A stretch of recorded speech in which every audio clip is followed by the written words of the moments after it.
Xiaomi Note series বরাবরই মার্কেটে একটা হাইপের সাথে তাদের launching, competition, design, camera, performance and বাজেটে সবসময় এগিয়ে থাকার চেষ্টা করে। তবে Note 14 সবার আশায় পানি ঢেলে দিয়েছে ভাই, কেননা বাজেট অনুযায়ী বেটার ডিল প্রোভাইড করতে না পারা তার মূল কারণ। বাট Note 14 Pro Plus সেটাকে একটু কামব্যাক করার চেষ্টা করছে। তবে ভালো বিষয় হচ্ছে ফোনটির প্রাইস 5,000 টাকা কমে 256GB ভেরিয়েন্টটি এখন মাত্র 35,000 টাকায় আনঅফিসিয়াল মার্কেটে পাওয়া যাচ্ছে।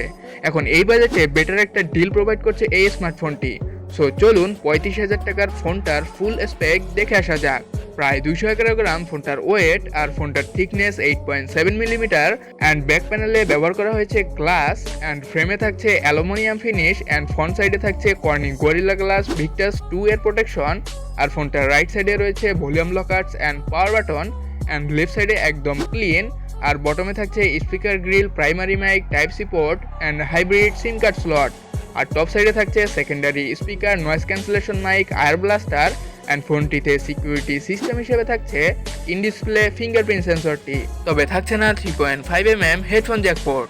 এবার ফোনটার ডিসপ্লে সেকশনে চলে যাব। এই ফোনটার ডিসপ্লেতে ইউজ করা হয়েছে পাঞ্চুয়াল হোলযুক্ত ফুল এইচডি প্লাস 1220x2712 পিক্সেলের 120Hz রিফ্রেশ রেট যুক্ত 6.67 ইঞ্চির অ্যামোলেড কার্ভ ডিসপ্লে, যার পিক্সেল ডেন্সিটি 446 ppi, আর যাতে HDR10 প্লাসের সাপোর্ট পেয়ে যাবেন।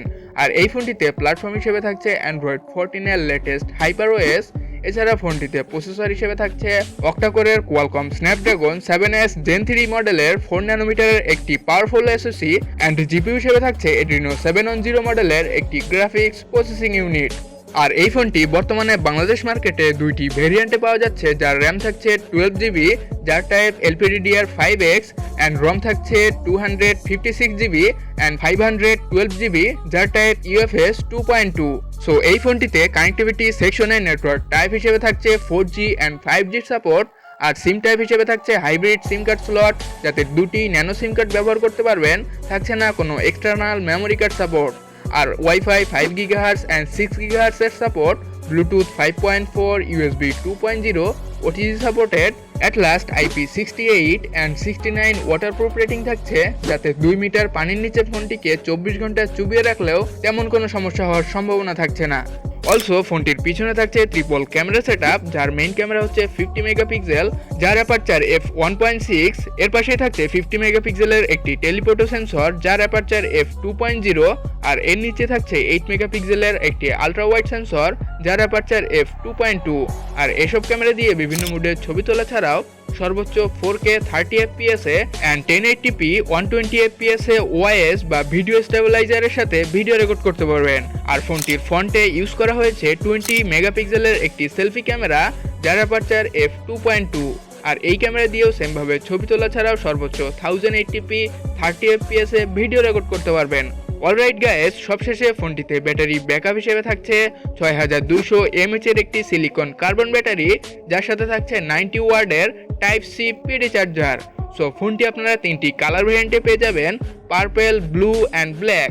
এবং বর্তমানে ফোনটার আনঅফিসিয়াল প্রাইস 256GB ভেরিয়েন্টটি 35,300 টাকা, এবং 512GB ভেরিয়েন্টটি 44,999 টাকা।